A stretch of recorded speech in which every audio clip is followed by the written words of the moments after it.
So I'd already told the story in another video about the crazy quack proctor, chiropractor that lived in the log cabin house that I went to, and she got mad at me, and she took out her anger on me while she was doing her quack proctor stuff. I'll try to remember to put a link below to that. But I got another quack proctor story, and I'm kind of embarrassed by this one. You know, years ago, I've always been a trusting type person. I usually don't suspect people of anything, and if somebody says you owe me $5, I just figure, well, I guess I owe you $5. So I'm gonna embarrass myself by telling a story where it shows what a go along pushover I was, I guess. So I'm not quite like that anymore, but I used to be in my this happened, I think, in my 20s. This would have been either very late 90s or very early 2000s. Don't know what year. So anyways, I've had back problems since I was a little kid. When I was 8 years old, I knew something was wrong with my back.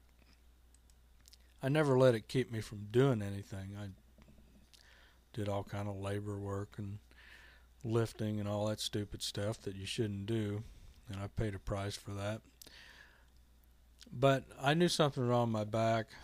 I let it be known a little bit here and there throughout my childhood. Neither my wonderful mom or dad gave a shit. That didn't mean anything to them, so nothing was ever done about it. I think I tell the story in a video about the time a nurse thought I might have scoliosis, and my mom was supposed to take me to the doctor, but we didn't get to the doctor. Well, we got there, but then we left before we went in, and then nothing more was said about it. So, back problems, and when you have back problems, you're looking for relief. You're looking for something. So I'm driving down the road one day in Jasper, like I say, very late 90s, early 2000s, and I see this building, this sign for a chiropractor. Hadn't seen it before. I think they had just opened up there, and I forget how I knew this, but somehow I knew they either told me when I went in, or it was wrote down on a sign or something. It was free exam. Free exam. Businesses want to lure you in with the free exam. There was nobody else there, and I just walked in. I just parked my truck and walked in. I was like, hey, I didn't make an appointment. Nobody was there except for this husband and wife chiropractor outfit. And the place was empty. Nobody in the waiting room, nobody in the parking lot. I was the only one there, which probably should have told me. Just because the business is busy doesn't mean it's okay, but I don't know. Anyways, free exam. Now, I gave up on this quack proctor stuff years ago. My mom is the one that got me started on this when I was a teenager, when she first took me to one when I started having migraine attacks, which migraine, especially the severe type that I have, it is I guess we'd call it a neurological disease or what have you, whatever label you put on it. It is a serious disabling malfunction when it happens. The way when people have a seizure, they're okay, but they're not okay when they're laying on the ground having a seizure. It's instantly disabling. That's how a migraine is for me. Instantly disabling. And here's the thing: if your kid, has some sort of ailment of that level, take them to an actual doctor, not a quackpractor. Now, the quackpractor thing, let me say this. I don't believe in that bullshit, but I do believe in extreme relaxing of the body, massage, and that sort of thing, stretching.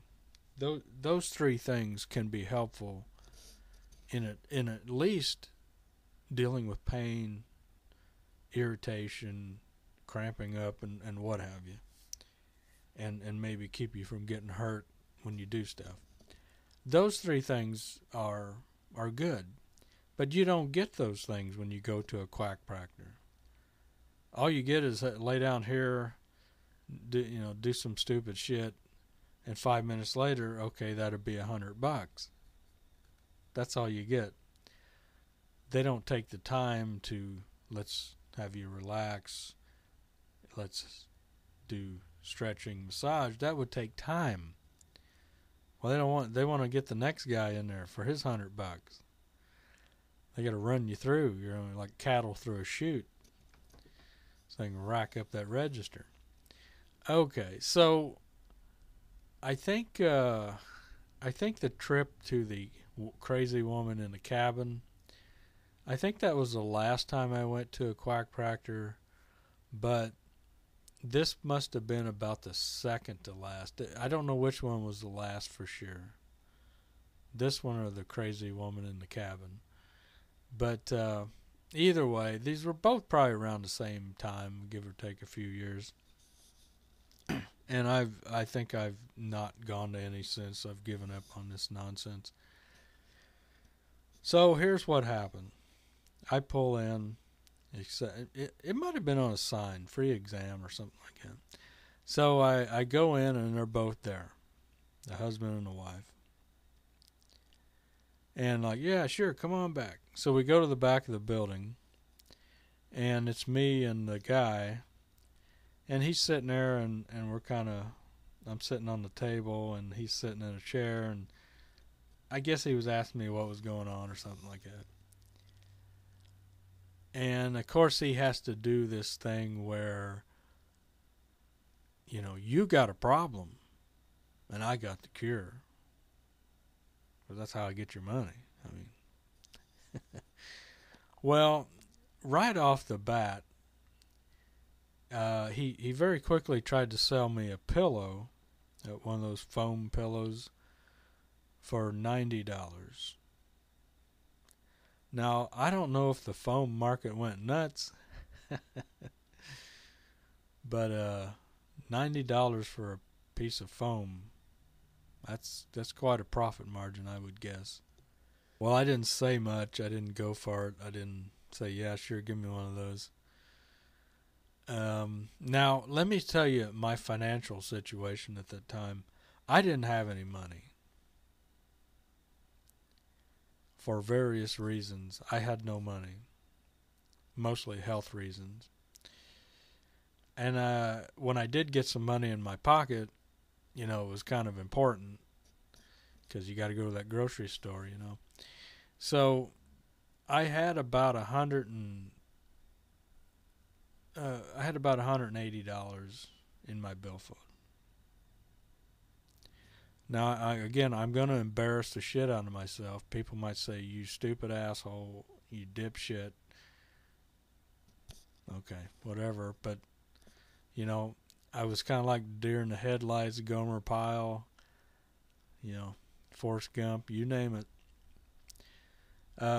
Again, this was some time back. I generally don't get ripped off like that anymore. Allow myself to. So we're sitting there, and he gets up and he goes behind me, and he's sort of looking at my neck. And I had gotten operated on when I was about 9 years old. And he's like, well, what's this? And I said, no, I got operated on. Oh my gosh. Everything has to be latched onto, you know. And he started to do these bullshit tests where they take the roller thing on your wrist, the plastic down your hand or something. I don't know, like reflexes or some shit like that. And he's looking at my back of my neck, and I think he had me turn my head, and my neck cracked just a little bit, and he's like, oh, there was something, you know, like, ooh. And he's like, oh my gosh, we're dealing with post surgery here. Yeah, yeah, we are, but you know that was decades ago. I'm not saying it didn't cause something, but still. So latching on to everything, trying to make a big deal out of every little thing, like, oh my gosh, you're in bad shape, you need our help. The other thing he asked me is, I guess he said, well, what do you do? You know, what do you do at home for this? And I'm like, oh, you know, I twist my, you know, I crack my neck and what have you. And he acted like, oh my God. And then his wife walks in, and he goes, well, we got a self-adjuster here. like, like, like I'm a bad person because I dare to turn my head at home by myself without professional help. So I didn't go for the $90 pillow. He's acting like, oh my God, we got a lot of work to do here. Post surgery. Oh my, there was it made a noise. Yeah, you need a lot of work. I guess I was in there for 10 minutes or so. There was no adjusting. I never laid down. He never did anything except look at my neck and act like, oh my God, post surgery, and did the little roller bullshit on my hand with that spiky roller thingy. And then he's like, well, we need to schedule you. You know, we gotta get you in here. We gotta work on you. And we walk out. Well, first of all, when I walked in, he handed me a stack of papers. like here, you need to fill these out. I mean, it was a stack of papers. And I did turn that down. I said, well, you know, I'll fill these out later if I need to or something. And he's like, oh, okay. So then we go back in the room and we come back. And I'm walking through the waiting room area, and they got a window like for their office, a couple windows. And they got a window for their office there, you know, a couple windows. And I don't know why I walked up to the window, but the wife was in the window. I don't know if I walked up there like, well, what are we gonna, you know. And she says to me, that'd be $172. Yeah, you heard that right, $172. Now, what I should have done was just not said a word, just quietly walked out the door and got in my truck. That's what I should have done. No argument, no, hey, you said, none of that. I should have just walked out the door and got in my truck and drove away. But this is the part where Forrest Gump, Gomer Pyle, dipshit extraordinaire, pushover extraordinaire, what do you think I did? Yeah. I got out my billfold. and I handed her the money. And it's one of those mental farts in the brain I can only attempt to explain, but there's really no good reasoning for it. And it took all the money I had in my billfold. And there you go. Now, if that happened today or in, the last 20-something years, again, I'd walk out. I'd probably walk out these days. I'd probably walk out and on the way out the door,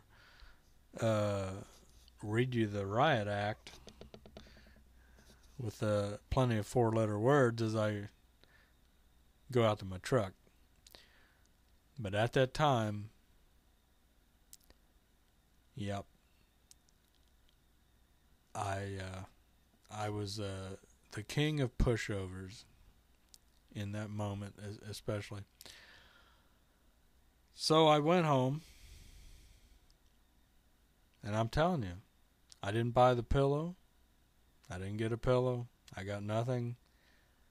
I never laid down on a table. He didn't do anything. No adjustments, no bullshit, no nothing, no realignments. And I walked out of there having paid them $172 in cash. And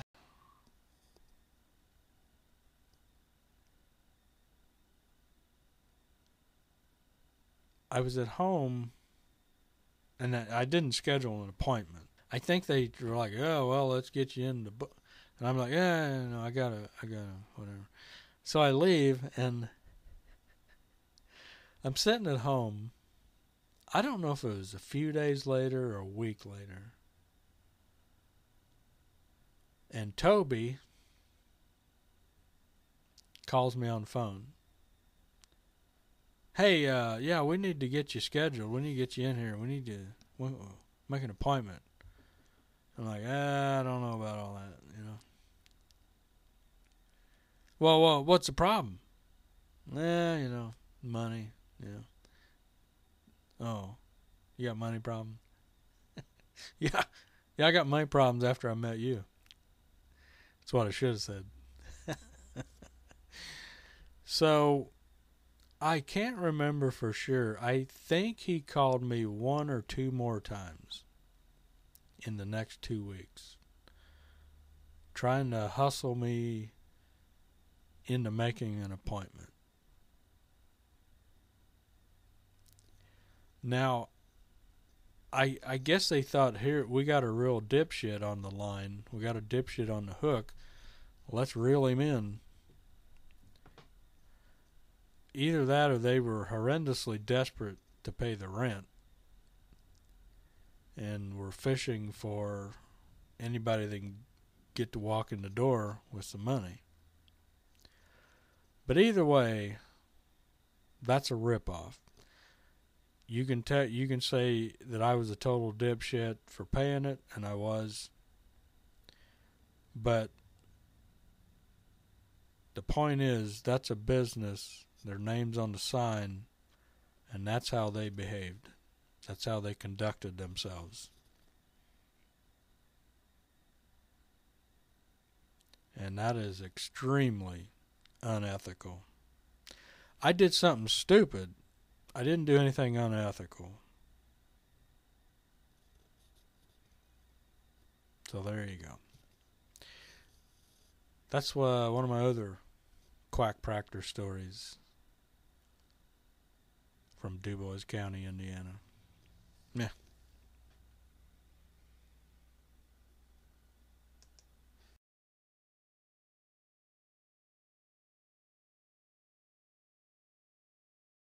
Everybody knows by now, all businessmen are completely full of shit. Just the worst kind of low-life criminal cocksuckers you could ever want to run into. A fucking piece of shit businessman. And the proof of it is they don't even trust each other. They don't trust one another. When a businessman sits down to negotiate a deal, the first thing he does is to automatically assume that the other guy is a complete lying prick who's trying to fuck him out of his money. So he's got to do everything he can to fuck the other guy a little bit faster and a little bit harder. And he's got to do it with a big smile on his face. You know that big bullshit businessman smile? And if you're a customer, whoa, that's when you get the really big smile. Customer always gets that really big smile as the businessman carefully positions himself directly behind the customer and unzips his pants and proceeds to service the account. I'm servicing this account. This customer needs service. Now you know what they mean. Now you know what they mean when they say, we specialize in customer service. Whoever coined the phrase, let the buyer beware, was probably bleeding from the asshole. But that's business.